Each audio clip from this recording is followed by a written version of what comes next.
दुख बहुत दिया।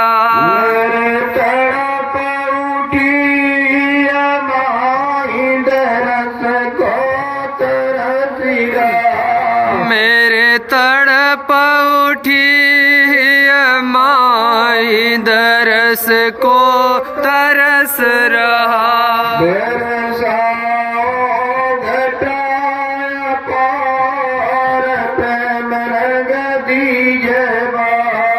बरसाओ घटाय पार प्रेम रंग दीजे बहार।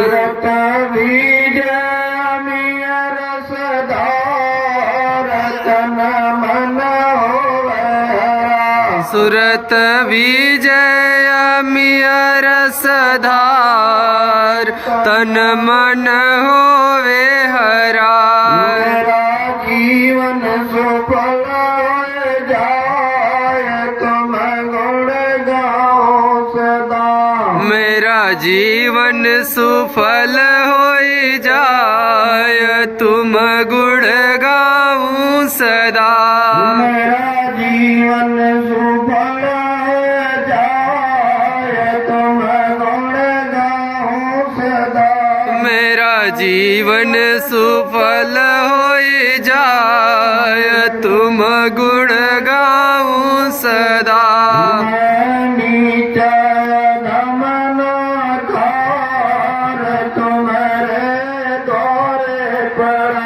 मैं नीचय अधम नाकार तुम्हारे द्वारे पड़ा।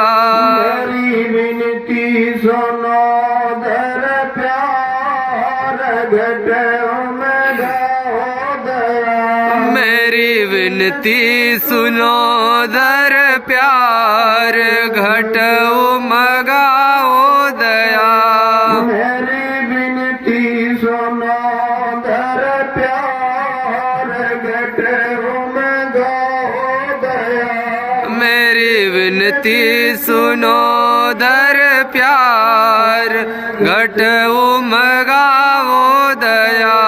स्वामी जी पिता हमार जल्दी पार करे।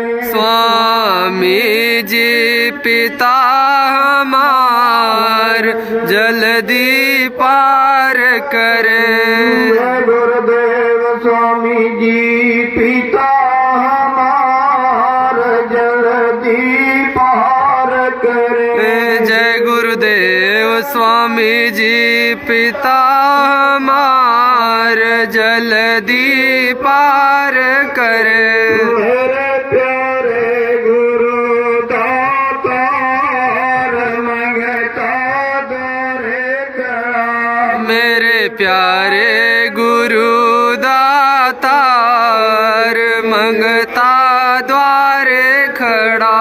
मेरा पुकार पुकार मेरे कर देखो जरा। मैं रहा पुकार पुकार मेहर कर देखो जरा। जय गुरुदेव। जय गुरुदेव। जय गुरुदेव नाम किनका? प्रभु का। प्रभु का पावन नाम। जय गुरुदेव। ये नाम नहीं निशान का। ये नाम है प्रभु का। ये काम नहीं निशान का। ये काम है प्रभु का।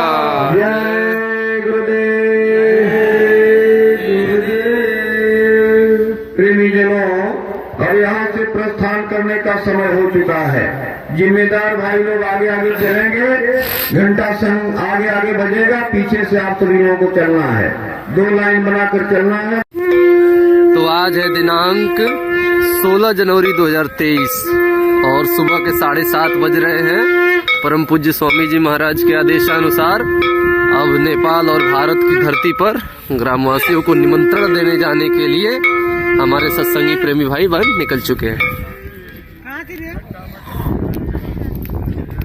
जय गुरुदेव।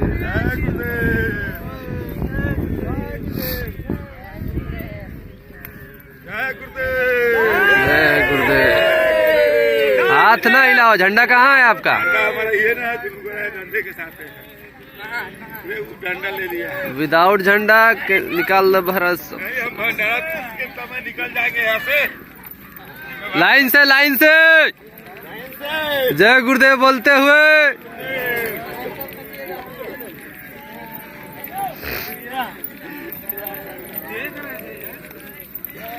तो आज ग्रामवासियों को निमंत्रण देने जाने के लिए निकल चुके हैं बाबा जी के सतयुग सिपाही। जय गुरुदेव। जय गुरुदेव। उनके साथ 1-2 आदमी जाइए, अकेले मत जाइए।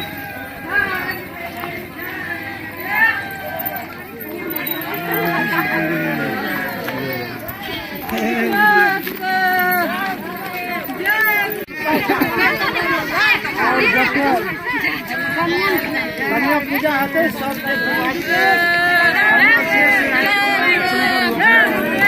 जय गुरुदेव।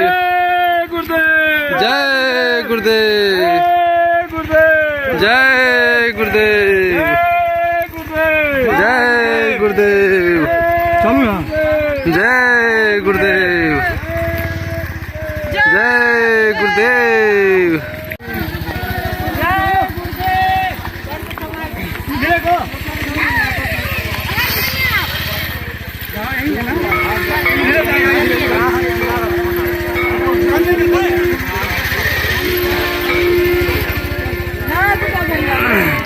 जब इनका शादी विवाह होगा तो ये अपने घर में सुखी और संपन्न रहेंगे। इस तरह से महात्मा की भूमिका व्यवस्था है और नेपाल वासियों से हाथ जोड़ के विनती प्रार्थना है कि आप महात्माओं की बातों को सुने, उसका लाभ लें। ये अवसर बार बार नहीं आएगा। जय गुरुदेव। उनको जरूर लेके आइए। उनके चरित्र की रक्षा सुरक्षा हिफाजत के लिए बाबा जय गुरुदेव जी महाराज ने अपने हाथ से बरकत देने वाले हैं। वो आगे चल के उनके सतीत्व की रक्षा करेगी। जय गुरुदेव। जय गुरुदेव। चलेगा। बाबा जय गुरुदेव जी महाराज ने सत्संग स्थल में आप लोगों के भंडारे का महाप्रसाद वहाँ तैयार कराए हुए हैं। आप लोग जरूर आइए। आपके घर में अगर कुंवारी कन्या है तो उनको जरूर लेके आइए। उनके चरित्र की रक्षा सुरक्षा हिफाजत के लिए अपने हाथों से बरकत देने वाले हैं। जय गुरुदेव। जय गुरुदेव। चल के उनके सतीत्व की रक्षा करेगी। जय गुरुदेव। जय गुरुदेव।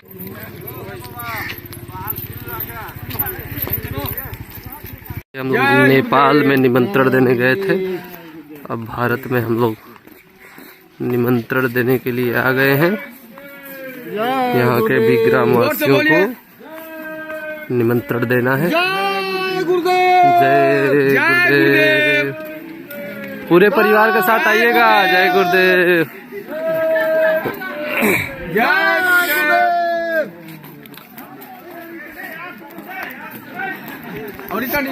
घूम जाइए। घंटे वाला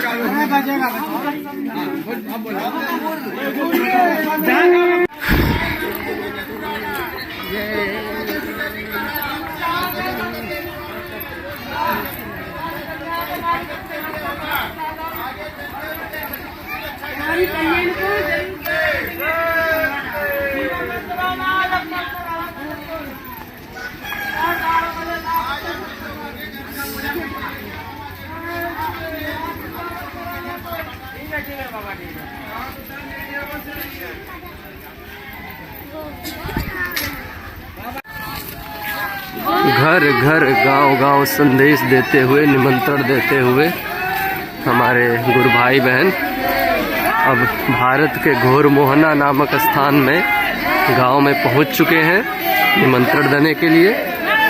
जय गुरुदेव।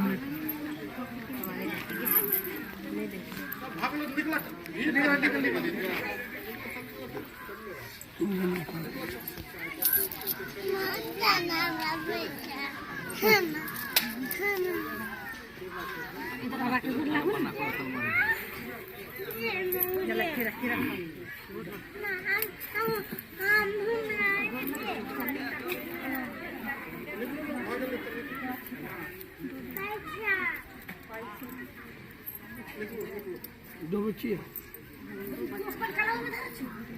दो लड़कियां है। दो लड़कियां है।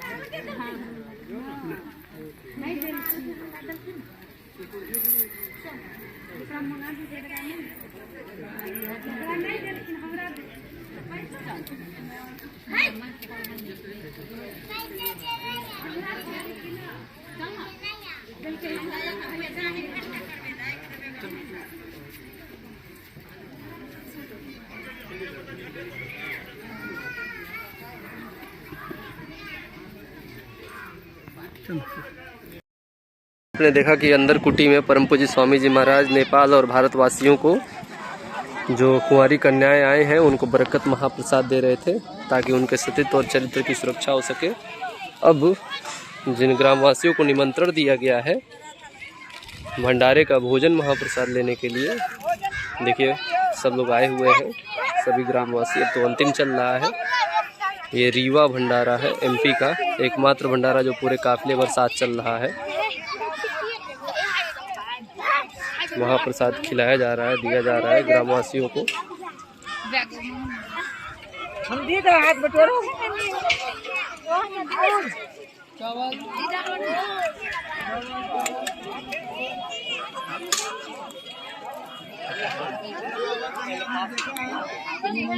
हम लोग आपको बुलाएं।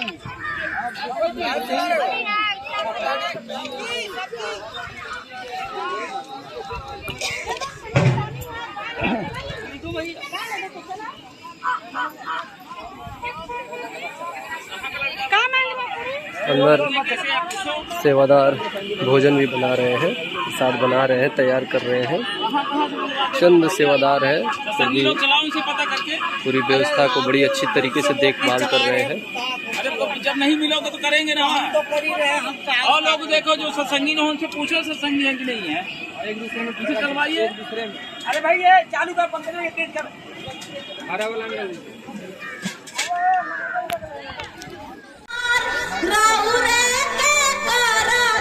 हम आदर सत्कार गुरु जी आदर सत्कार।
सभी लोग बैठ जाओ।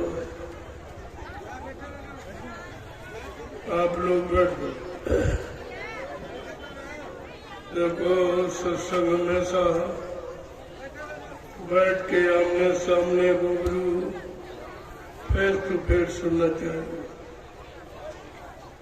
क्योंकि सत्संग वचनों का असर प्रभाव तब आपके सीधे मन बुद्धि चित्त पर पड़ेगा। जब वाणी का सीधा प्रसारण होता और धारा उधर से आती तब इसका मिलान होता। उस मिलान में अगर आप कुछ समझ गए तो उसका लाभ मिलेगा। ऐसे सुनने सुनाने का कोई लाभ नहीं। इसीलिए कहा सत्संग कोई कथा वार्ता नहीं है, ये कोई कानों का विषय नहीं है, ये मन का विषय।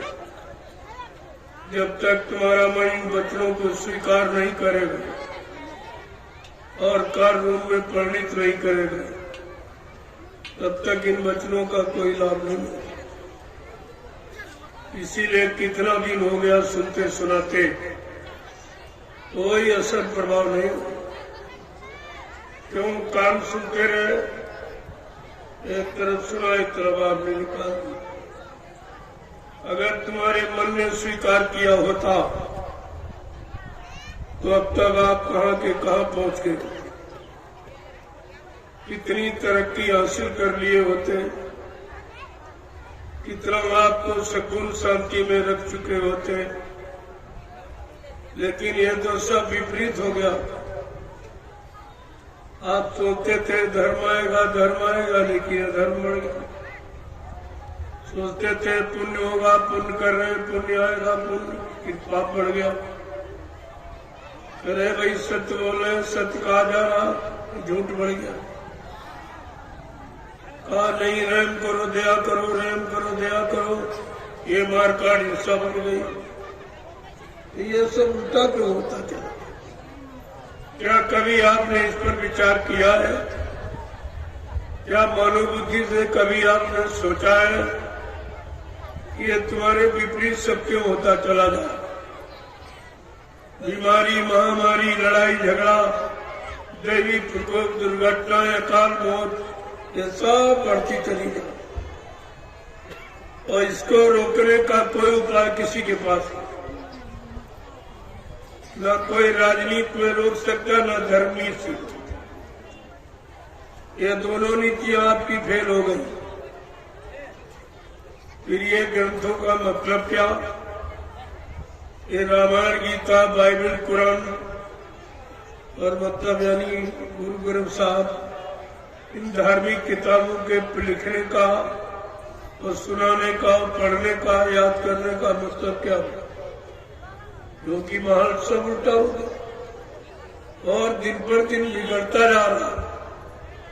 अभी आपने बिगाड़ नहीं देखा जो आगे आने वाला, इसीलिए मैं बराबर 4 दिन से आपको आगाह कर रहा हूँ कि आगे का समय बहुत खराब, जिसका कोई अंदाज नहीं लगा सकता, कोई ज्ञानी विज्ञानी बना नहीं सकता। ये किसी के बताने की बात नहीं है, ये संत महापुरुषों के अनुभव की बात है। वो तो सामने ऐसे ही देख रहे जैसे आप आंख से देखते, ऐसे अपनी आत्मा की दिव्य आंख से बराबर देखते रहते हैं। अब क्या होने वाला, अब क्या होने वाला, अब कैसा समय आएगा, अब कैसा, और उसी की आपको जानकारी देते रहते।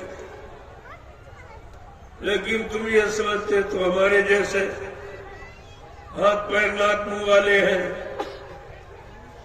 तो इंसानी चोला तो रहेगा ही।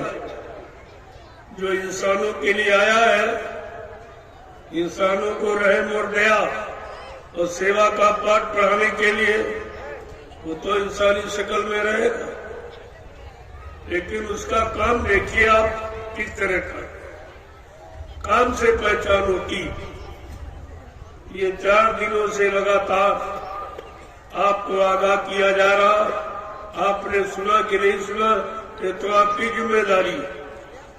लेकिन जो कल का समय आ रहा, वो तुमको ये सोचने के लिए मजबूर कर देगा। जो मैंने 4 दिन में आपको बताया, ये सब सोचने के लिए तुम मजबूर हो जाओगे। इतना खराब चल रहा। मैंने उसी खराब समय से बचाने के लिए आपको कुछ साथ भी लेके आया, वो भी आपको बांट रहा हूं, दी रहा हूं, जबकि ये काम कोई नहीं कर। कितना भी तुम्हारा हमदर्दी हो, लेकिन ये काम नहीं कर सकता। किसी के पास आने वाली मुसीबतों से, बीमारियों से बचाने का इंतजाम किसी के पास, वो केवल संत महात्मा फकीरों के। वो जानते हैं, उन्हें मालूम है हर पल घड़ी का हाल उनको मालूम। जैसे आप अपने विज्ञान से देख लेते हो, ऐसे संतों महात्मा फकीरों का विशिष्ट विज्ञान है, जो इस विज्ञान से बहुत परे। अगर उस विज्ञान को आप जान लोगे तो इसकी आवश्यकता नहीं पड़ेगी, ये तो अपने आप जान लोगे। इनके जानने में कोई खासियत नहीं है। लेकिन जब आप उधर जानते ही नहीं हो, तो इसी को आप सब कुछ मान बैठे, और यही इंसान की सबसे बड़ी भूल है। इसी भूल को खत्म करने के लिए मैंने 5 दिवसीय ये कार्यक्रम इंडिया और नेपाल दोनों के लिए रखा है कि दोनों राष्ट्रों को राष्ट्रभक्ति का प्रमाण मिल जाए, राष्ट्रभक्ति का तरीका मिल जाए, राष्ट्रभक्ति की नीति मिल जाए कि राष्ट्रभक्ति किसे कहते हैं। राष्ट्रभक्ति तो कोई जानता नहीं। जब तुम ईश्वर भक्ति, खुदा भक्ति, देवी देवताओं की भक्ति जब वो भूल गए हो तो राष्ट्रभक्ति तुम्हारे पास कहां से। जो राष्ट्रीय संपत्ति का दुरुपयोग करता है वो राष्ट्रभक्त कभी नहीं करता। यहाँ तो सब यही कर रहे हैं, सब राष्ट्रीय संपत्ति का दुरुपयोग और अपने को राष्ट्रभक्त कहलाना चाहते हैं। ऐसा तो कभी हो ही नहीं सकता। इसलिए अगर राष्ट्रभक्ति सीखनी है तो सर्वप्रथम ईश्वर भक्ति आपको सीखनी। जब ईश्वर भक्ति, खुदा की भक्ति ये जान जाओगे तो तुम्हारे पास शक्ति आ जाएगी। उसी शक्ति से तुम अपना बचाव कर सकते और दूसरों को भी लाभ दे सकते। तुम्हारे पास तो ऐसी कोई भक्ति है नहीं, ना ऐसी कोई भक्ति की शक्ति है, क्योंकि तुमको तो जड़ भक्ति सिखाई गई और जड़ भक्ति में सारा समय गंवा दिया और जड़ भक्ति कभी काम करती नहीं। जैसे मुर्दा कभी काम नहीं करेगा, काम तो जिंदा ही करेगा। जब तक जिंदा रहेगा काम कर सकता, मरने के बाद वो काम नहीं करेगा। लेकिन इस बात को कितने लोग समझ पाए? सब तो मुर्दा भक्ति कर रहे, इसी को जड़ भक्ति और उससे कुछ होने वाला है नहीं और ना ही कुछ आपने कर पाया, न अपनी मुसीबत आपत्ति दुखों को दूर कर पाया और न ही समाज परिवारों को आपने सुख शांति दे पाया। तो तुम्हारा ये सब करने का मतलब क्या?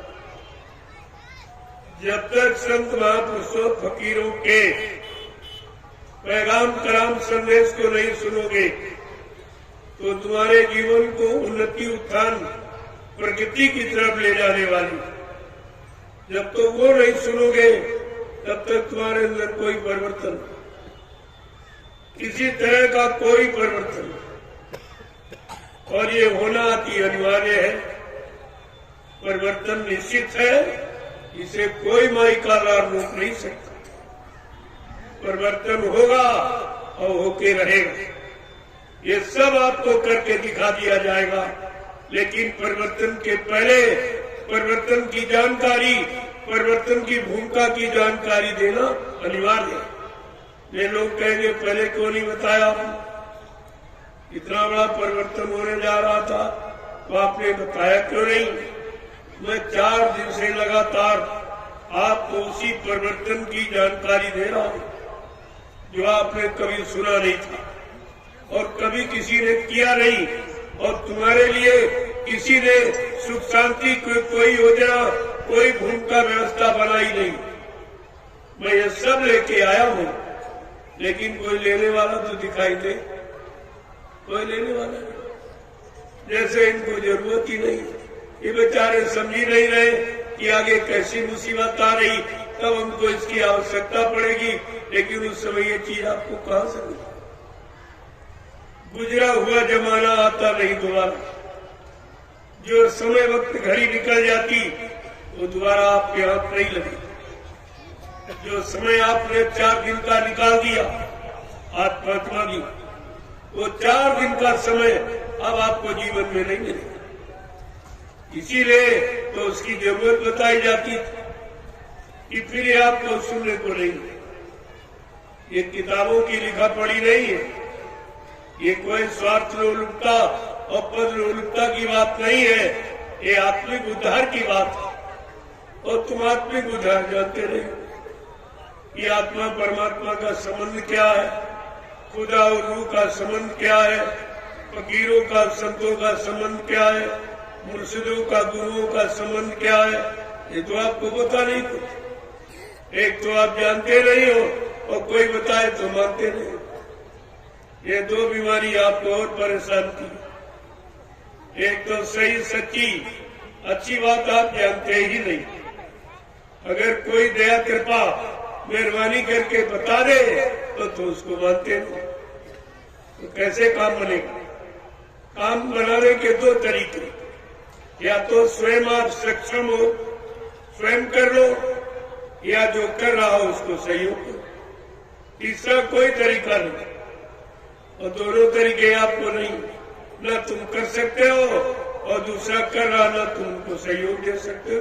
तो ये काम फिर कभी नहीं, कभी कोई नहीं कर सकता। ये बिगाड़ के सिवा अब तुम्हारे हाथ कुछ लगने वाला नहीं है। और बिगाड़ के बाद परेशानी ही परेशानी नजर आएगी। अभी आपने लड़ाई क्या देखी? अभी आपने खून खराबा क्या देखा?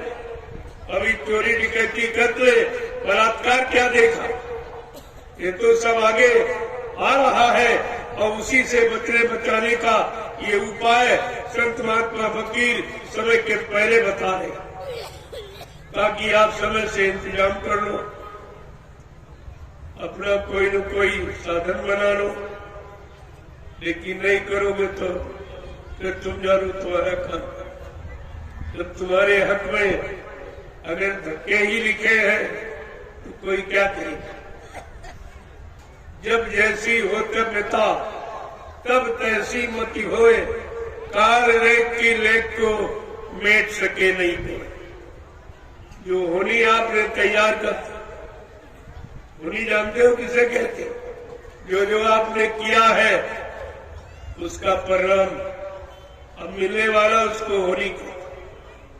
धर्मशास्त्रों ने इशारा करके कहा, होनी होनहार बलवान, इसे कोई मत मानो झूठी। गई मंथरा पास के कई, पिला गई बूटी। राम लखन वनवास सिधारे, दे राजा दशरथ की छुट्टी। इसे कोई मत मानो झूठी। पर नारी के हेतु रावणा, नियत करी खोटी। परिणाम क्या हुआ? लंकगढ़ सोने की। कोई नहीं रोक पाया। इसे जो आपने किया है वो तो परिणाम आपके सामने आने वाला है।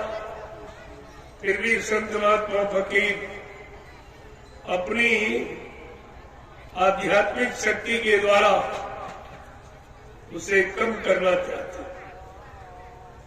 और कोई भौतिक शक्ति नहीं काम करेगी। अपनी आध्यात्मिक शक्ति के द्वारा उसे कम करना चाहते। अगर जीव उनकी बात मान ले तो मानने के लिए और तो आप तो कुछ कर नहीं सकते। न तुम महात्मा बन सकते हो, न धर्मात्मा, न अच्छे नेक भले सत्यवादी चरित्रवान इंसानी बन सकते हो। तो कहा चलो कुछ नहीं बन सकते हो तो अपने बचने बचाने के लिए तुम शाकाहारी ही बन जाओ। इसी में तुम्हारा भला हो जाएगा, इसी में तुम्हारा बचाव कर दिया जाएगा, इसी से तुम्हारा कल्याण हो जाएगा। तो इससे सरल अब कलयुग में जीवों को बचने के लिए कोई उपाय नहीं। अगर आप शाकाहारी भी नहीं हो पाए तो फिर तुम परिणाम अपना तुम जानो। लेकिन तुम्हारे लिए ये कहा जा रहा, अगर आप शाकाहारी हो जाओ तो कुदरत से तुम्हारे लिए कुछ फरियाद कर दी जाएगी, कुछ प्रार्थना अर्जुन मिन्नत कर दी जाएगी कि नहीं भाई कलयुग के कमजोर गंदे जीव भोगी विलासी है, नहीं समझ पाए हैं, इन पर दया कर दिए। एक बात तो इन्होंने मान ली। अगर ये भी नहीं कर पाए तो फिर महात्मा भी आपकी मदद नहीं करेगी। फिर पीर पैगम्बर औलिया मुर्शिद कामिल फकीर तुम्हारी तरफ से कोई, मोहम्मद साहब भी तुम्हारी तरफ से गवाही नहीं दे पाए। अगर आप इतना भी नहीं कर सके अपनी रूह को निजात दिलाने के लिए, जीवात्मा का कल्याण कराने के लिए और खुदा का दीदार और परमात्मा का दर्शन कराने के लिए, अगर इतना भी नहीं आप कर पाए, इस शाकाहारी भी नहीं बन पाए, तो इससे सरल फिर कोई उपाय, इसके सरल कोई उपाय नहीं। ये तो भी आपसे प्रार्थना की जा रही, जबकि प्रार्थना जीव को करनी चाहिए। गलती जीव कर रहा है और तुम्हारे बदले प्रार्थना संत महात्मा फकीर कर। इनको कहते हैं हमदर्द। ये तुम्हारे हमदर्द, ये तुम्हारे शुभचिंतक है, ये तुम्हारे रहबर रहनुमा, जो तुम्हारी तरफ से तुम्हारे बचाव के लिए, तुम्हारी सुरक्षा के लिए कुदरत से फरियाद कर। मान जाओगे तो अच्छी बात है, नहीं तो मानो न मानो खुशी आपकी। हम मुसाफिर हैं, अभी अपने घर जाएंगे। हम कोई रहने के लिए आप थोड़ी, हम तो एक इशारा करने आए थे कि चलो जितने जीव बच जाए, जिनको परेशानियां आने वाली है रुक जाए, महामारी बीमारी आने वाली बच जाए, तो घर मतलब यानी अगर आप अपना हित लाभ कल्याण चाहते हो तो अपना लीजिए। हमें कोई जल्दी नहीं है, लेकिन हमें याद कराने की जल्दी जरूर है, ताकि कोई भी इंसान, चाहे नेपाल राष्ट्र का हो चाहे हिंदुस्तान का, कोई ये न कर सके कि हमको समय से बताया नहीं, जानकारी हमको दी नहीं गई, कुदरत क्या करने जा रही है हमको बताया नहीं गया। तो मैंने ये सब जानकारी 4 दिन में आपको दी। कहना तो बहुत कुछ, क्योंकि 70 साल का जो दुख है वो 1 दिन 4 दिन में बयान नहीं किया जा सकता। उसके लिए प्रेमियों समय चाहिए और आपके अंदर सुनने की इच्छा चाहिए, और इच्छा नहीं होगी तो नहीं होगी। ये है सत्संग, ये है फकीरों की तवारीख, इसे आपको सिरोधार करना, स्वीकार करना चाहिए। अब क्या कभी कुछ लाभ मिल सकता, अन्यथा आप कहीं कोई लाभ नहीं रखा जो तुमको उठा के दे दे। ये लाभ किसी के पास रखा नहीं है जो आपको दे। वो तो लाभ समय का केवल संत महात्मा फकीरों के पास है, और वो लुटा रहे हैं, दे नहीं लुटा रहे हैं कि लूट चाहो लूटना चाहो लूट लो। राम नाम की लूट है, लूट सके तो लूट, नहीं अंत समय पछताओगे, एक दिन प्राण जाएंगे छूट। प्राणों का छूटना अनिवार्य है, क्योंकि वो तो जाएंगे। मौत तो सबका पीछा कर, उससे कोई हिंदू मुसलमान बचने वाला नहीं। और मौत के पहले अगर इंतजाम सोच लो कि दोबारा मौत के हवाले न जाना पड़े, उसके लिए संत महात्मा फकीर आपको युक्ति बताते। ये इबादत और भजन उसी की युक्ति, न इबादत मानू न भजन मानू। आदत को इबादत कह रही है और ये गाने बजाने को भजन कह रहे, दोनों भस्म, दोनों को नहीं है राज मालूम कि इबादत किसे कहते हैं और भजन। अगर इबादत सही इबादत नेक भली अच्छी आदत को इबादत कहते हैं, लेकिन नेक भली अच्छी आदत तो है जहाँ मार काट हिंसा शुरू हो गई वहां नेक कहा, वहां नेक नेकी रही ना। लेकिन इस पर कोई विचार ही नहीं कर, कोई तो नहीं सोच रहा कि हम ये कर क्या रहे और हम कह क्या रहे। चिल्लाते तो सब है, खुदा हम पर मेहरबान हो जा, खुदा हम पर मेहरबान हो जा, रहमान हो जा, ऐ रहमान हम पर रहम कर दे। तो अपने लिए तो सब लोग रहम की बात करते हो, लेकिन खुदा के बनाए, परमात्मा के बनाए जीवों पर आज तक तुमने कितना रहम किया? जरा अपने रहम पर विचार करो, तभी तो खुदा तुम्हारे पर रहम करेगा। और तुम बेरहमी अपनाओ करो खुदा रहम कर दे, ऐसा नहीं नियम है।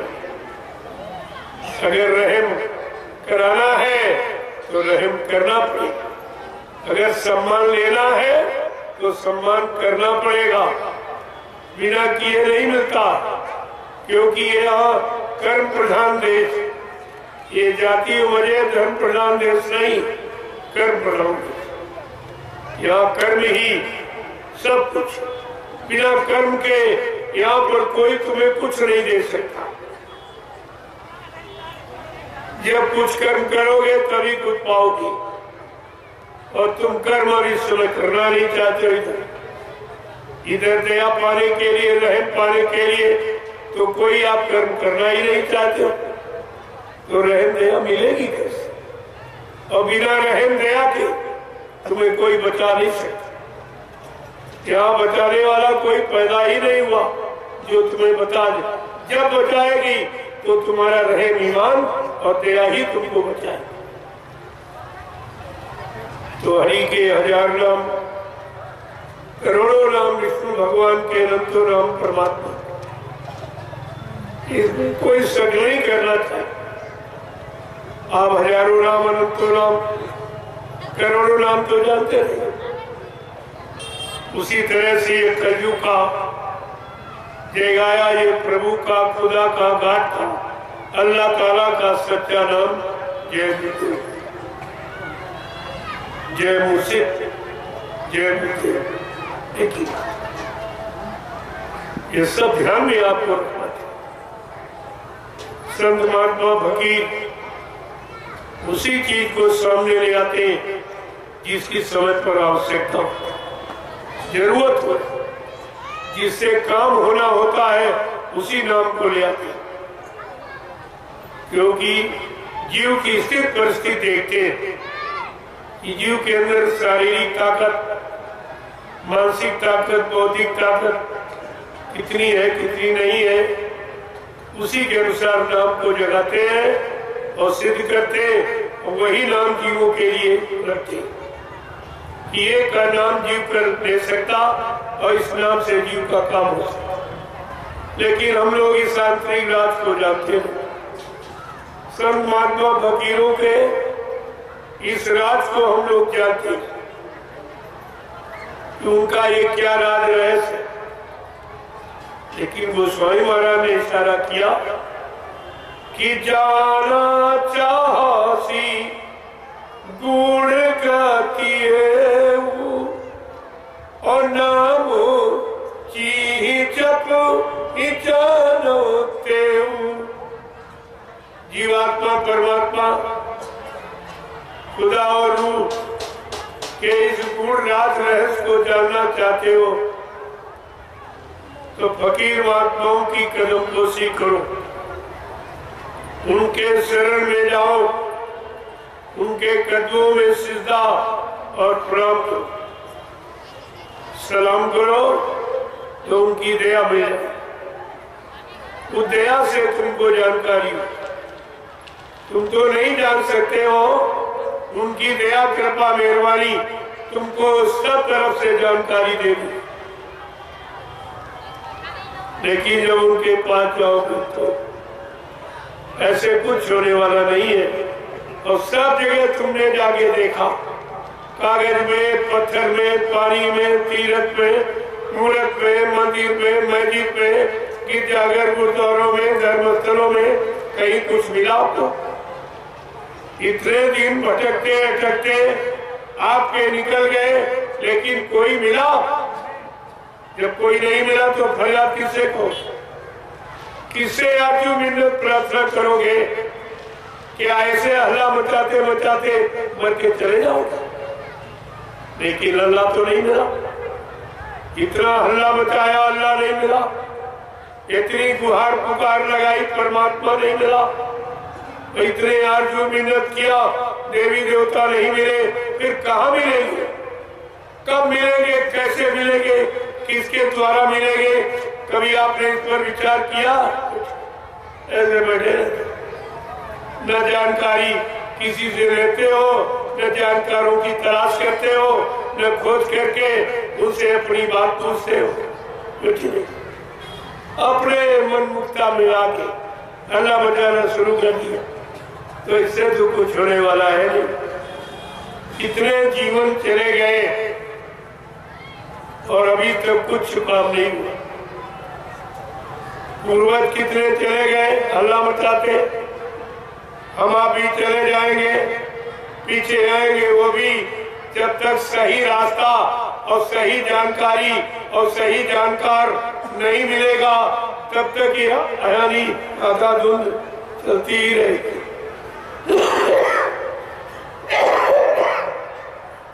ये अंधाधुंध चलती ही रहेगी। और मिला किसी को मेरे गारे भाई पूछ तो लो लोगों से, तो तुम कितने दिन से मंदिर में पूजा कर रहे हो, जिसकी पूजा कर रहे हो वो मिला, तो कहते हमारा मिला नहीं। तो मेरी पूजा कैसी तो है? तुम्हारी पूजा ही झूठी है, या तो नाम झूठा है, तुम बुला रहे हो वो बोलता नहीं है, सही नाम आपको नहीं मालूम है। ऐसे किसी का नाम मालूम ना हो और तुम बुलाने लगो, पास में खड़े वो नहीं बोलेगा तो सोता किसी और को बुला रहा होगा।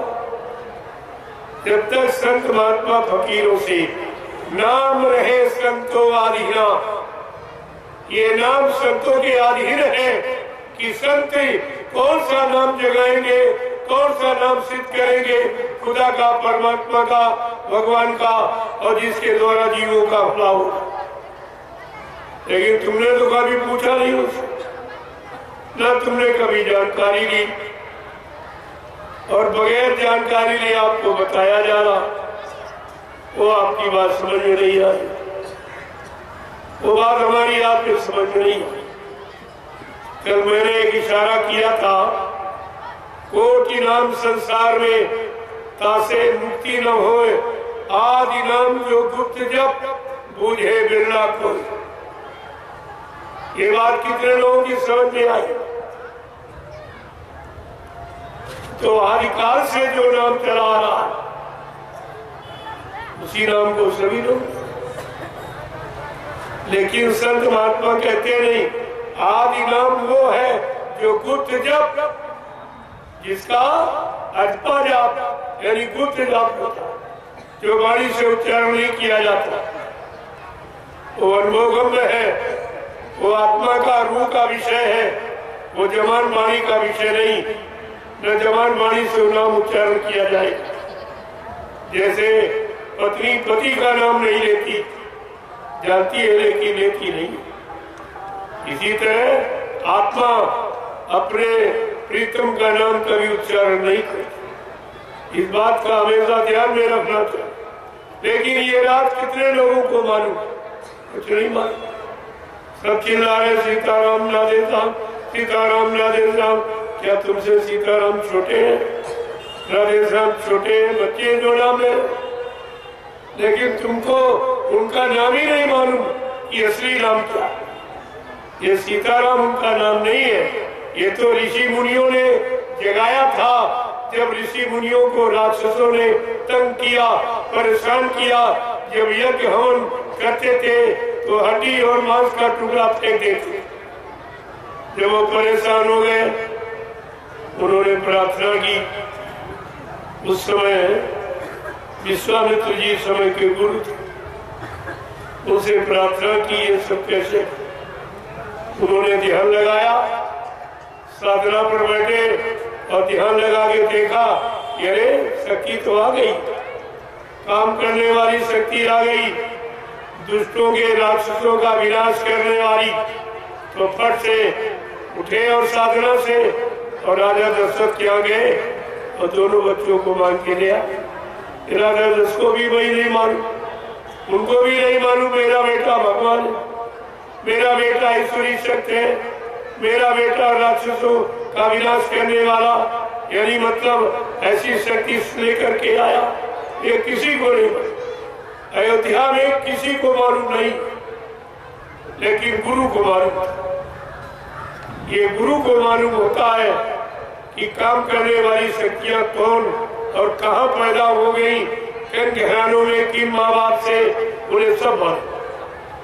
किस राम जिले में, ये तो पहले का इतिहास था कि राम लक्ष्मण को किसी ने नहीं पहचाना, तो विश्वामित्र के अंदर पहचान की ले आए, मां अपने आश्रम पर रखा और सारी नीतियां, राजनीति, धर्म नीति, न्याय नीति, सत्य नीति, प्रेम नीति, ये सब सिखा। सारी नीतियों का भंडार अपने चेले राम को दे। जब नीतियां सिखा दी तब सोचा कि सब कुछ तो पढ़ा दिया इनको, अब जरा इनकी परीक्षा लेके देखे कि हमारी पढ़ाई का इन पर कितना असर है, कितना हमारा ज्ञान इन्होंने हासिल किया। तो उसके लिए कहाँ ले गए? जनकपुरी में। विश्वामित्र जी जनकपुरी में ले गए, जहाँ राजा जनक ने अपनी बेटी का स्वयंवर डाला था। तो बड़े बड़े जितने बड़े बड़े धनवान बलवान बुद्धिमान सबको आमंत्रित किया। जब सब इकट्ठे हो गए तो राजा जनक ने अपना फरमान जारी किया कि मैंने आप लोगों को क्यों निमंत्रित किया कि मैं अपनी बेटी का विवाह करना चाहता और बेटी के विवाह का आधार है अदिगो धनुष, जो ऋषि दधीच की हड्डियों से बना। जो इस धनुष को तोड़ देगा बस उसी के साथ मेरी बेटी का ब्याह करेगा। केवल इतनी बात है, लेकिन इसमें एक तीर से कितने निशाने, मैंने ये देख लिया। और उसी समय में सभा में विश्वामित्र जी अपने चेलों को लेकर, लेकिन गुरु चेले को कोई पहचान नहीं पाया। सबके बीच में बैठे लेकिन पहचान कोई, यानी गुरु चेले की पहचान किसी को नहीं होती। उस समय वो राजा रावण विद्वान वो भी नहीं पहचान पाया, ब्रह्मांड बाणासुर वो भी नहीं पहचान पाया, बाल ब्रह्मचारी परशुराम जी पूरी रात चेला से झगड़े करते रहे वो भी नहीं पहचान पाए।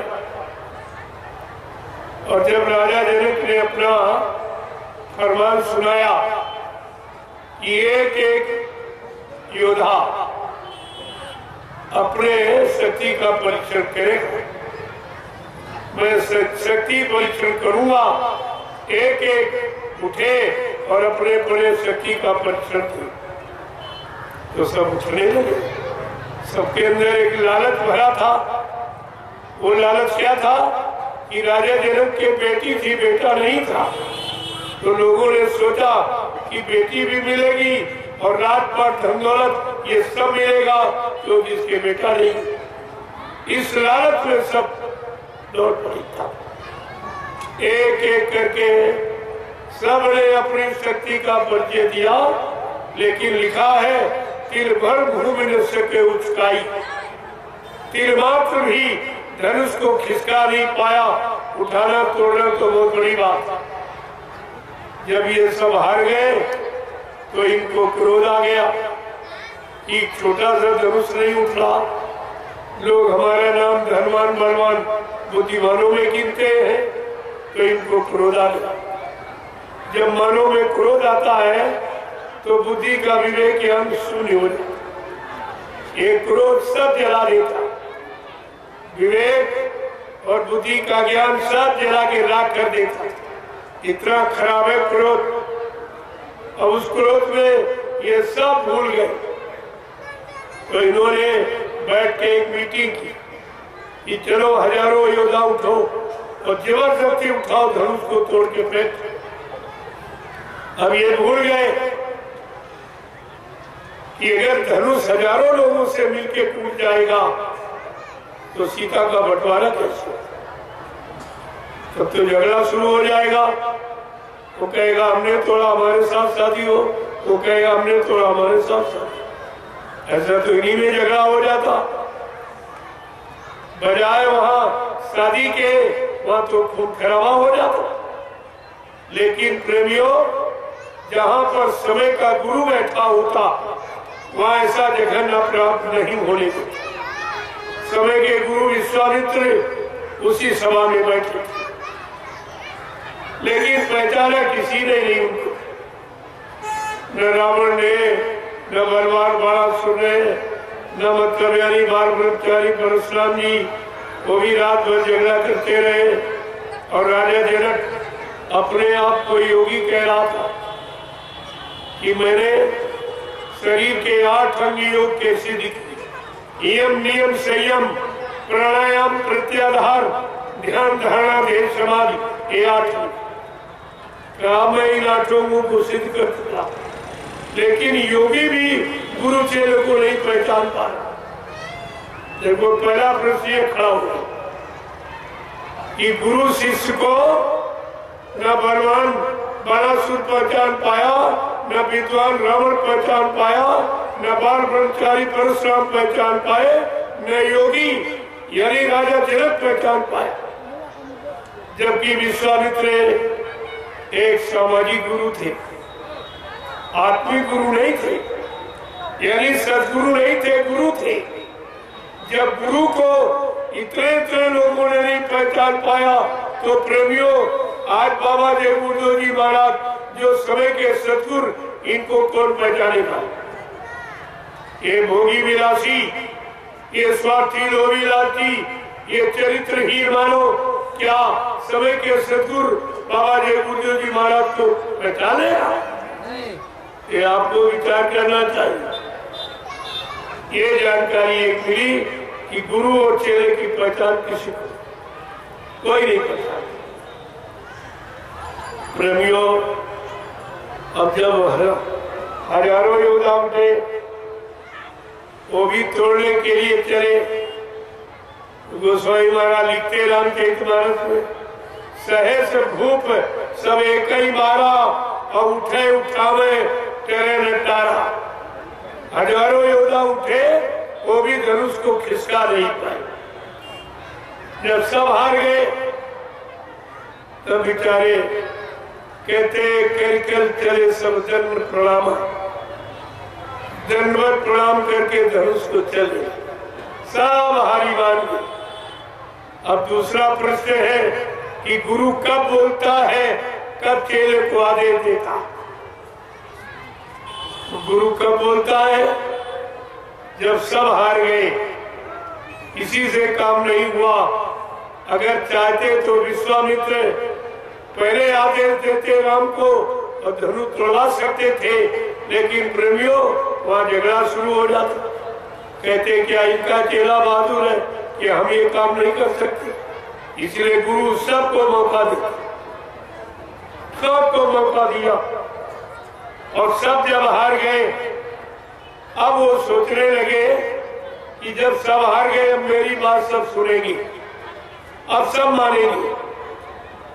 तो विश्वामित्र ने क्या सोचा कि विश्वामी तैसम शुभ जानी और बोले आती इसने मृदुबानी। ब्रह्माचार्य विश्वामित्र ने अपनी शुभ घड़ी मुहूर्त जान करके अति मीठे स्वर में बोली। क्या बोले कि उठव राम भंजव शिव चापू और मेटवता जनक पर काबू। अपने चेले राम को आदेश दिया कि उठो, राजा जनक जिस दुख से जल रहा, इसके दुख को दूर करो। ये नहीं कहा धनु तोड़ो शादी करो। राजा जनक जिस दुख से जल रहा है, इसके दुख को दूर करो। गुरु का आदेश हमेशा दुख दूर करने के लिए, लोभ लालच मान सम्मान राज पाट धन दौलत पाने के लिए नहीं। देखो कितनी शिक्षा आपको मिली, एक तीर से कितने निशाने हो रहे। गुरु की पहचान, चेले की पहचान, गुरु कब बोलता, कब चेले को आदेश देता, ये सब। अब जब चेले राम को आदेश दिया तो राम शंका में आ गए। शंका स्वाभाविक थी उनकी, क्योंकि सामने देखा बड़े बड़े योद्धा उठे, धनुष को नहीं उठा पाए, और 1000 योद्धा मिलके उठे, वो भी नहीं उठा पाए धनुष। तो कहा क्या गुरु जी ने बगैर सोचे समझे आदेश दे दिया? अगर शिष्य को अपनी शक्ति का एहसास करा दिया जाए तो प्रेमियों अहंकार आके देर नहीं लगती। इसलिए काम तो कराते गुरु, लेकिन एहसास नहीं हो रहा। ये कभी एहसास नहीं कर पाओगे कि हमने कुछ किया। हमेशा अपने में कमी ही देखते हो। ये कमी ही तुम्हारे एक दिन महानता का कारण बन जाती है। एक तो जब विश्वामित्र ने आदेश दिया चेले राम को, तो राम को शंका हो गई, क्या शंका में तुम्हारी तरह से गुरु को छोड़ के भाग गए थे? ये भी समझिए आप, शंका हुई, लेकिन राम ने उस शंका में क्या निश्चय किया कि गुरु ही प्रणाम मैं मन मन कीना, तब राघव उठाए धनु लीना। अंदर में गुरु को प्रणाम करना। शंका तो हुई, लेकिन शंका में गुरु को प्रणाम कर रहे हैं कि गुरु महाराज जय गुरुदेव, जय गुरुदेव, जय गुरुदेव। गुरु जी, अब हमारी जय पराजय तुम्हारे ही आदेश आपने दिया है, शक्ति बल आपको देना पड़ेगा। इस काम पे सफलता विजय आपको ही करानी पड़ेगी। मेरे बस का कुछ नहीं, कह रहे नहीं विद्या नहीं बाहुबल नहीं, मेरे पास तो कुछ नहीं है, आपकी दया के बगैर मैं कुछ नहीं कर सकता। प्रेमियों, ऐसी दीनता जिस साधक भक्त के अंदर आती है, वो अपने गुरु की दया पाने का पूरा अधिकारी बन जाता। और ये आज किसी में है नहीं सीखा भाव, और तुम सब ऐसे छोड़ के भाग गए। कोई परीक्षा भी नहीं ली गई, कुछ तुमसे कहा भी नहीं गया, तुम्हारा कोई नुकसान भी नहीं किया गया, और तुम फिर भी गुरु को छोड़ के भाग गए। कोई इधर भाग गया, कोई उधर भाग गया, कोई उधर। अरे इस अपने इतिहास से आपको शिक्षा लेनी चाहिए कि गुरु शिष्य का संबंध कैसा होता, गुरु शिष्य का रिश्ता कैसा होता, गुरु शिष्य पर कैसा मतलब यानी भाव रखते, और शिष्य गुरु पर अपनी कैसी कुर्बानी करता, तब वो गुरु की दया पाने का अधिकारी बनता। ऐसे थोड़ी कुछ मिलता है। और तुम सब ऐसे ही चाहते थे, मिला मिला कुछ नहीं, जो था वो भी चला। सब छोड़ के भागे, कोई नहीं किया। 45 करोड़ चेला मथुरा में बने। मथुरा में लगा था मेला, और मेला में ये बन गए सब चेला। आज मेला खत्म, चेला खत्म, कोई चेला नहीं। ये मेला में चेला बने थे, इसलिए मेला खत्म हुआ तो चेला नहीं था, कोई नहीं दिखा। ऐसे गुरु भक्तों पर क्या भरोसा किया जाए, कहाँ छोड़ दे, कहाँ हट जाए, कहाँ से बच जाए। इसलिए गुरु सब तरफ की परीक्षा लेके ऐसे नहीं पक्का करते, क्योंकि आगे सतयुग आ रहा। सतयुग की व्यवस्था ऐसे लोभी लालचियों चोरों पर थोड़ी सौंप दी जाएगी कि जिनकी कोई क्वालिटी नहीं। 4 प्रकार के भक्त मारे गए, आरत, अर्थार्थी, जिज्ञासु और ज्ञानी। इनकी तो कोई क्वालिटी नहीं, इन भगवानों की कोई क्वालिटी। सब छोड़ के भाग जाए, गुरु को छोड़ के सब भाग गए। अब बताइए, सतयुग का सेहरा किसके सिर पे बांध दिया? यहाँ तो सब भगोड़े निकले, सब स्वार्थी लोभी लालची निकले, कोई गुरु का भक्त नहीं निकला। आपने गुरु नानक देव जी महाराज का इतिहास पढ़ा होगा। सिखों के प्रथम गुरु थे। जब गुरु नानक देव जी महाराज के 4400 शिष्य हो गए, तब उनको चिंता हो गई कि मेरे शिष्यों की संख्या तो बढ़ती जा रही, लेकिन इसमें मेरा सच्चा आशिक कौन, जो मेरे सिवा न किसी को जानता, न मानता, न पहचानता, न किसी की सुनता। ऐसा एक भरोसा, एक बल, एक आत्मविश्वास, ऐसा कौन है? तो अपने सच्चे भक्त की परीक्षा के लिए गुरु नानक देव जी महाराज ने तैयारी की और संगत से कहा, कल समूची संगत आएगी, मैं एक आवश्यक संदेश दूंगा। और रात भर में उन्होंने तैयारी कर ली, एक झोपड़ी बनवाई, झोपड़ी में एक तरबूज का फल रखा, एक तलवार रखी और एक प्रेमी को बैठा दिया, एक बकरे को बंद किया, एक बाल्टी लाल रंग पानी भरवा के रखा। जब सवेरे संगत आई तब गुरु नानक देव जी महाराज ने कहा कि सब लोग लाइन से खड़े हो जाए। जब सारी संगत लाइन से खड़ी हो गई तब गुरु नानक देव जी महाराज ने कहा, हमको सर चाहिए, सर। जैसे आवाज लगी तो सबसे आगे प्रेमी खड़ा था, बड़ा खुश हुआ कि अगर मेरा सर गुरु के काम आ जाए तो मेरा जीवन सार्थक हो जाए। गुरबाणी कहती है, शीश दिए गुरु मिले तो भी सस्ता जान। अगर सच्चा परमार्थी गुरु आत्मा को जगाने वाला, परमात्मा से मिलाने वाला, पाप कर्मों में माफी दिलाने वाला ऐसा समर्थ सतगुर अगर मिल जाए और उसके मिलने में अगर ये सिर चला जाए तो ये सस्ता सौदा, ये सस्ता सौदा। यही कुर्बानी मुसलमानों की है, लेकिन वो कुर्बानी भूल गए कि वो अपना सच्चा आशिक जो खुदा का था, उसने खुदा के लिए अपनी औलाद को कुर्बान करना चाहा। से कहा, अगर तू सच्चा आशिक है तो अपनी औलाद की कुर्बानी कर, वो तैयार हो, क्योंकि जो खुदा का प्यारा है वो औलाद क्या बातों को प्यार नहीं रखता। वो सब कुछ भेंट करने के लिए, न्यौछावर करने के लिए, कुर्बान करने के लिए तैयार हो, लेकिन खुदा ऐसा नहीं करता।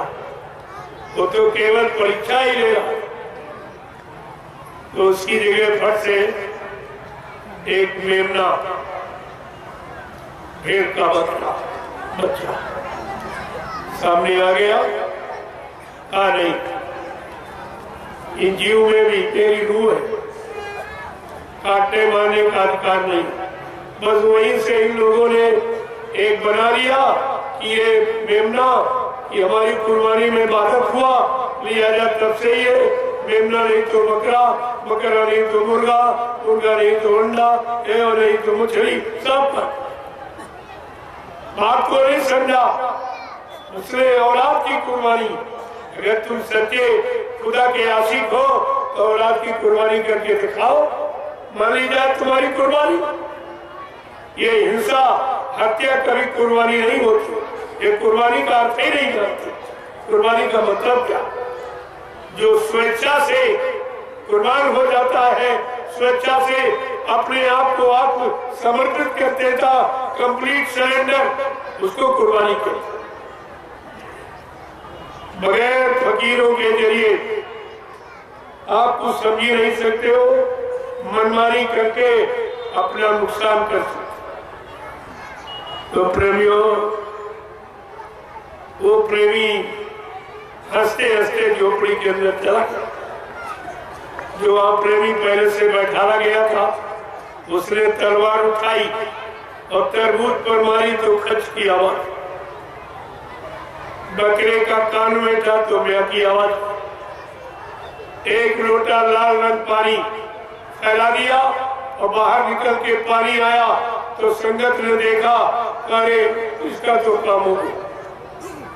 ऐसे प्रेमियों 1 2 3 4 5 अंदर गए, लेकिन छठे का नंबर आया तो गुरु नानक देव जी महाराज ने फिर कहा, हमको सर चाहिए, सर।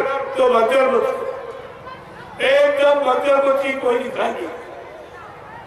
आज भी आपने पढ़ा होगा पंच प्यारे, 4400 शिष्यों में गुरु नानक देव जी महाराज के 5 प्यारे निकले, लेकिन बाबा जी के 45 करोड़ चेलों में एक भी गुरु का प्यारा नहीं निकला, एक भी गुरु का प्यारा नहीं निकला। सब स्वार्थी लोभी लाची, कोई जमीन का प्यारा, कोई पैसे का, कोई आश्रम का, कोई मंदिर का, कोई मान सम्मान का, कोई पदों का प्यारा निकला, लेकिन गुरु का प्यारा एक भी नहीं। तुमने तो सारे गुरुओं पर पानी फेर दिया, सारे गुरुओं संतों सदगुरुओं के मुंह पे तुमने काली पोती। तुम्हारा कोई अपराध क्षमा करने योग्य नहीं, तुम कहां मुंह दिखाओगे?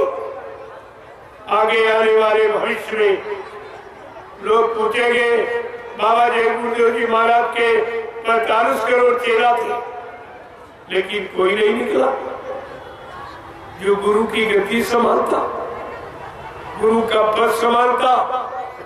गद्दी संभालने वाला निकला तो 2.5-3 बरस का वो ड्राइवर, वो भी शराबी।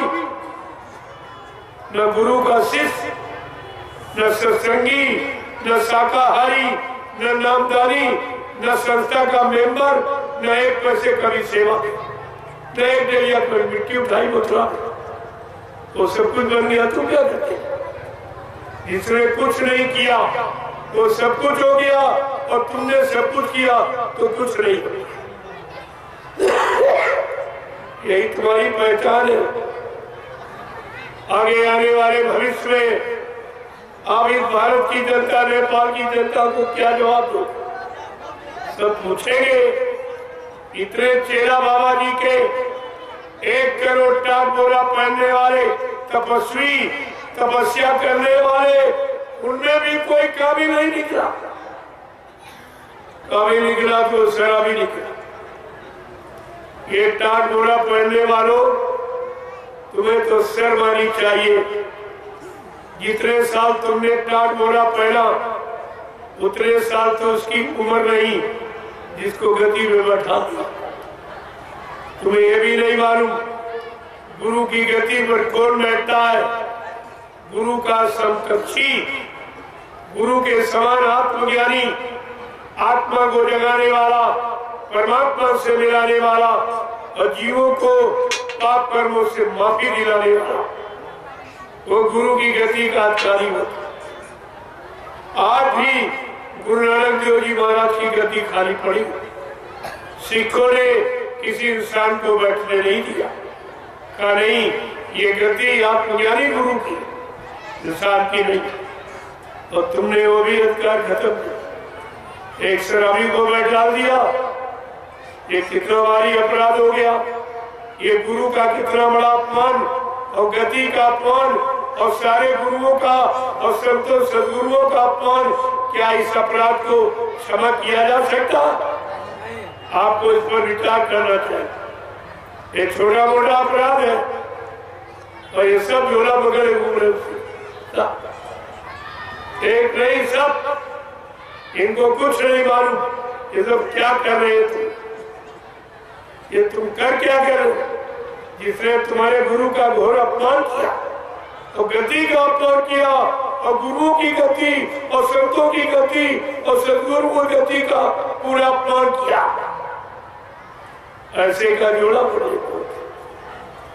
आगे आने वाला समय तुम्हें माफ करेगा, न तुमको करेगा न उसको करेगा। इसलिए मैं अभी इशारे में कह रहा हूं, जानता तो बहुत कुछ, लेकिन उसकी अभी जरूरत नहीं समझ रहा हूं। जरूरत समझूंगा तो खोल के रखूंगा सब, तब तुम इन पर थूकोगे नहीं। तुम्हारा थूक भी इनके लिए महंगा हो जाएगा। इनके कार्य कारनामों को सुन के तुम्हारा हृदय दहल जाएगा और ऐसे ऐसे प्रेमी जिनका हार्ट अटैक हो जाएगा, अपने गुरु का अपमान नहीं सह सकते। इसलिए प्रेमियों, कहना तो बहुत कुछ, लेकिन अभी उसकी जरूरत नहीं समझ रहा हूं। जितनी जरूरत समझ रहा हूं उतना तो मैं आपके सामने रख ही रहा हूं। तो धीरे धीरे धीरे आप देखते जाइए, जिन्होंने जो जो किया है वो करनी का फल सब सामने आ गया, सब सामने आ जाएगा। चिंता मत कीजिए।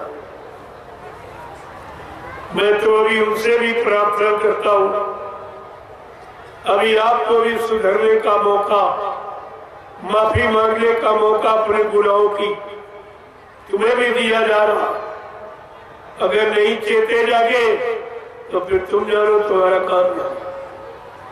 लेकिन कोई ये नहीं कह सकता कि हमको किसी ने इशारा ही नहीं किया। मैं सब बोल के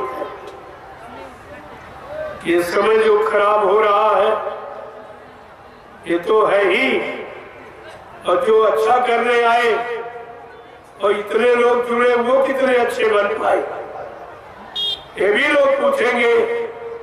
इतने करोड़ बाबा जी के चेहरे, इसमें कौन अच्छे बन पाए, कौन गुरु के भक्त बन पाए, कौन गुरु महिमा को समझ पाए, कौन गुरु के वचनों को जान मान पहचान पाए। ये सब आपके लिए प्रश्न ही खड़े हो जाएगा। आगे आने वाले समय में आप भारत की जनता, नेपाल की जनता को के प्रश्न हल नहीं कर पाओगे। इतने ये प्रश्न तुम्हारे सामने लाके खड़े कर दिए, क्योंकि तुमने बाबा जी के वचनों का प्रचार किया, नेपाल में भी और इधर भारत में, दोनों जगह। तो वचन जो उनको मालूम है, सब आपसे खोल के पूछेंगे, तुमने बाबा जी के बारे में ये बताया, ये कहा, ये तो सब कुछ नहीं हुआ। क्या तुम्हारे गुरु झूठे, क्या तुम भी झूठे? उस समय आप जवाब क्या थे? मैं तो इसलिए याद करा रहा हूं कि उस समय के लिए तुम्हारे पास कोई जवाब नहीं। तो ये आज सत्संग का आखिरी दिन है। मैं तो आपका दर्शन करने आ गया कि चलो चलते चलाते दर्शन आपका कर ले, क्योंकि आज हमें मुजफ्फरपुर के लिए निकलना। कल वहां कार्यक्रम है, इसलिए आज निकल जाऊंगा तो कल समय से कार्यक्रम में पहुंच। इसके बाद आपका गोपालगंज में, अभी बिहार में ही है, जो 2 महीने का बिहार का दौरा है पूरे बिहार में, ये बराबर गोपालगंज से पूरा हो जाएगा। इसके बाद उत्तर प्रदेश में प्रवेश करूंगा। 26 जनवरी का कार्यक्रम देवरिया में, 23 जनवरी को शोभा यात्रा है और 28 जनवरी तक 5 दिवसीय राष्ट्र के हित में संदेश, राष्ट्र के हित में संदेश दूंगा। जो आज राष्ट्र को, देश को जरूरत आवश्यकता है, वो तो मैं वही प्रसारित करूंगा। लोगों की समझ में आ जाएगा कि राष्ट्र के हित में वर्तमान समय में कैसे संदेश की आवश्यकता, वर्तमान समय के लोगों को कैसी दिशा, कैसा आदेश निर्देश चाहिए, वो मैं देवरिया में प्रसारित करूंगा। तो अभी 5 दिवसीय कार्यक्रम, जो लोग सुनेंगे समझ में आ जाएगा। ये 2 महीने का ये तूफानी दौर जो 3 प्रांतों का था, उत्तर प्रदेश, झारखंड और बिहार, और आपका ये नेपाल, ये 4 जगह था, ये पूरा हो जाएगा। इसके बाद फिर आगे की भूमिका बढ़ेगी, कहीं और काफिला निकलेगा तो आपको जानकारी मिलेगी। जय गुरुदेव, जय गुरुदेव, जय गुरुदेव, जय गुरुदेव। नाम किसका? प्रभु का प्यारा नाम। जय गुरुदेव। अब आप लोग खड़े हो जाओ, खड़े हो जाओ। आज समापन दिवस है। मैं आपसे क्षमा मांगूंगा क्योंकि हमें दूसरे कार्यक्रम के लिए निकलना, तो समय से पहले विराम ले रहा हूं। फिर कभी अवसर मौका मिलेगा, गुरु महाराज की दया होगी तो आप सबके दर्शन करूंगा और गुरु के अनमोल वचनों की जानकारी आपको। अभी तो मैंने बहुत थोड़ा सा एक इशारा किया क्योंकि अभी कुछ और काम होना है, इसलिए उसकी तैयारी कर रहा हूँ। जब उसकी तैयारी हो जाएगी तो आपको बता दूंगा कि अब क्या होना है, क्या होना चाहिए, किससे बचाव होगा, कैसे सुरक्षा होगी, कैसे रक्षा होगी, ये सब जानकारी आपको समय से मिल जाएगी। जय गुरुदेव। आज मैं इस मकर संक्रांति के पावन पर्व और जो 5 दिवसीय आपको आध्यात्मिक, सामाजिक, पारिवारिक, लौकिक, पारलौकिक दोनों तरफ का संदेश आपको दिया हूँ। इसमें कोई भूल चूक, त्रुटि, गलती हो गई हो तो आप लोग छोटा समझकर हमें क्षमा करते रहेंगे। अवसर मौका मिलता रहेगा, आप सबके दर्शन करता रहूंगा, गुरु के अनमोल वचनों को आप सबके कान तक पहुंचाता।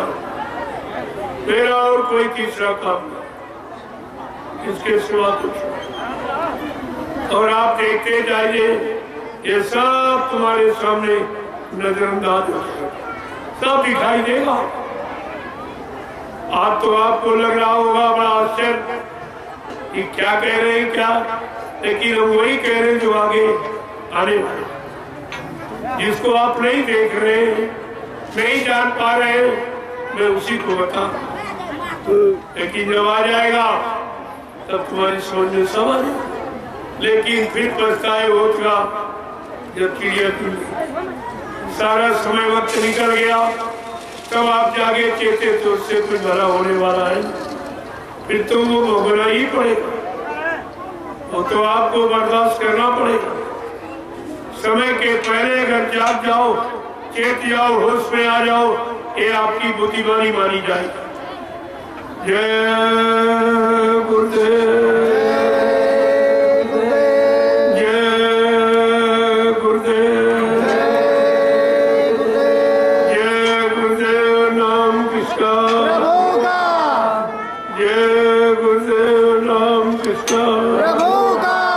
प्रभु का प्यारा लो,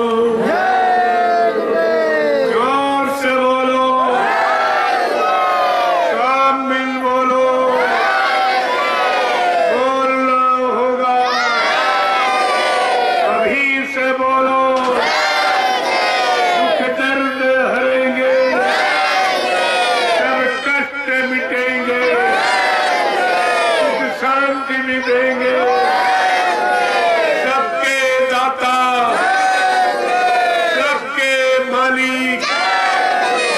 प्रेम से बोले, ये नाम नहीं इंसान का, ये काम नहीं इंसान का। इस बात को समझदारी में रखिए आप। अब ये काम किसी इंसान के बस का नहीं जो करके दिखा दो। आप ये सब देख रहे हो और धीरे धीरे ये सब तुम्हारी समझ में आ जाएगा। अब ये सबका पर्दाफाश होना, कोई बचेगा नहीं इसमें, छोटे से छोटा और बड़े से बड़ा, क्योंकि सबने भारत माँ को लूटा।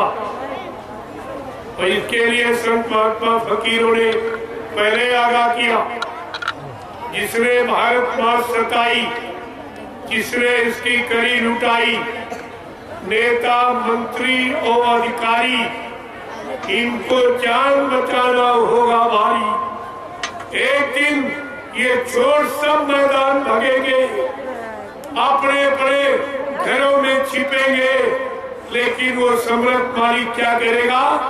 ढूंढ ढूंढ कर बदला लेगा, सब हिसाब चुकता कर देगा।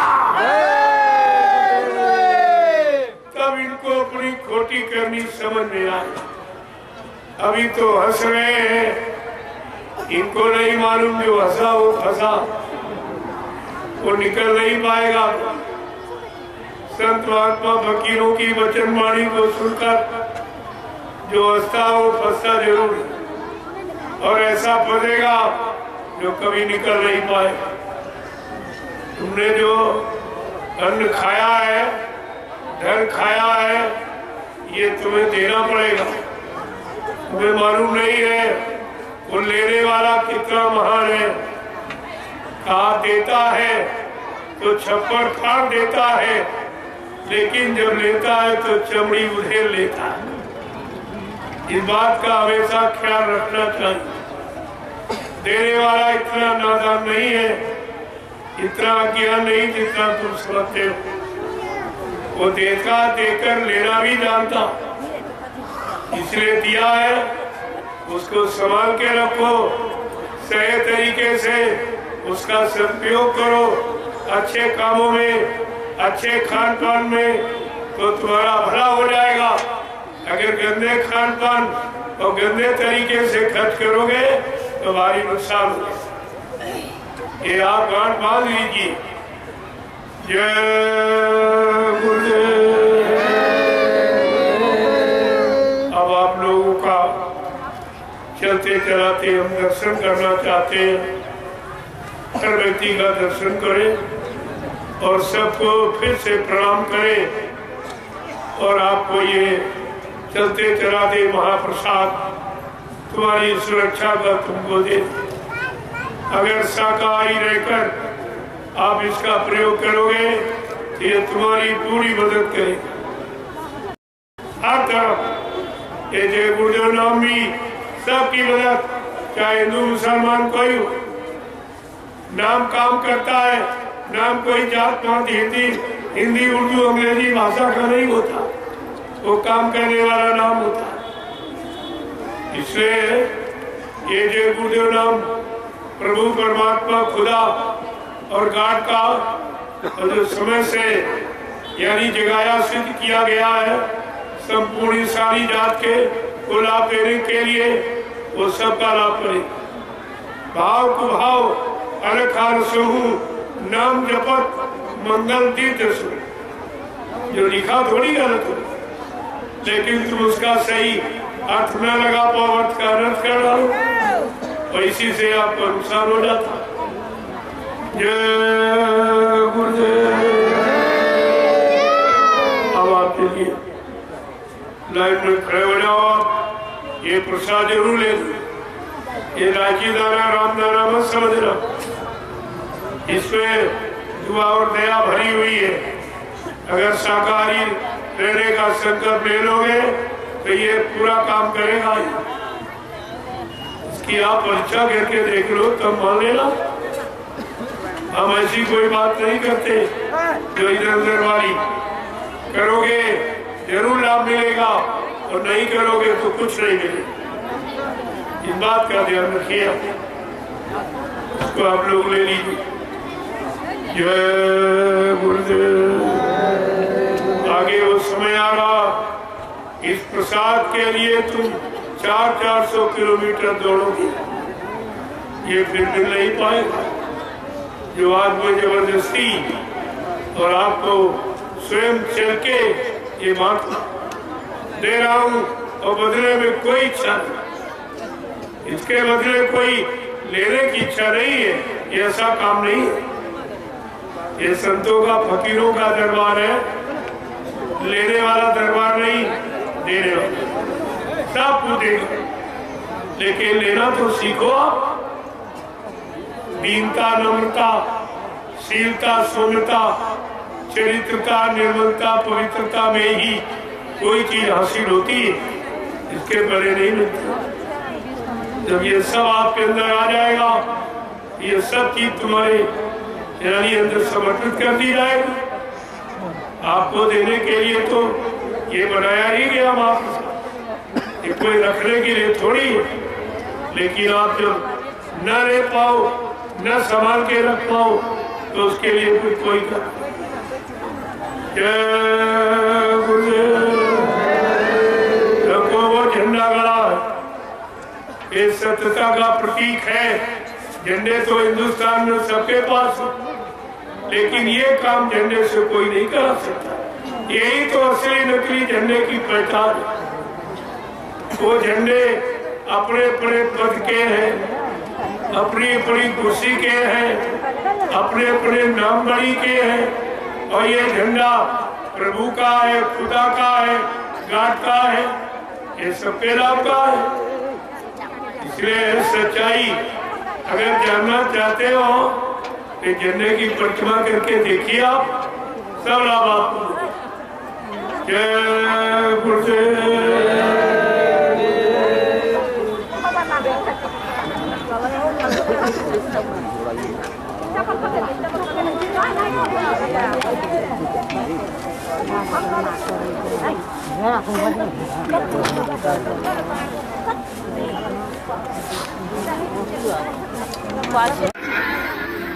इसके बदले कोई लेने की इच्छा नहीं है, ये ऐसा काम नहीं है। ये संतों का फकीरों का दरबार है, लेने वाला दरबार नहीं, देने वाला सब कुछ देंगे। लेकिन लेना तो सीखो। दीनता, नम्रता, शीलता, सौम्यता, चरित्रता, निर्मलता, पवित्रता में ही कोई चीज हासिल होती है, इसके पहले नहीं मिलती।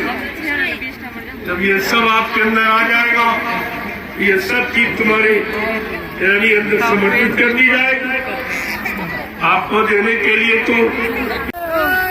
तो अभी सत्संग देने के पश्चात परम पूज्य स्वामी जी महाराज नेपाल की धरती से अपने अगले पड़ाव रूपवारा बिसुंदतपुर मुजफ्फरपुर जिला के लिए निकल चुके हैं। आज तारीख है 16 तारीख और अभी शाम के प्रहर में ही स्वामी जी महाराज निकल चुके हैं। नेपाल की धरती से विदा ले रहे हैं।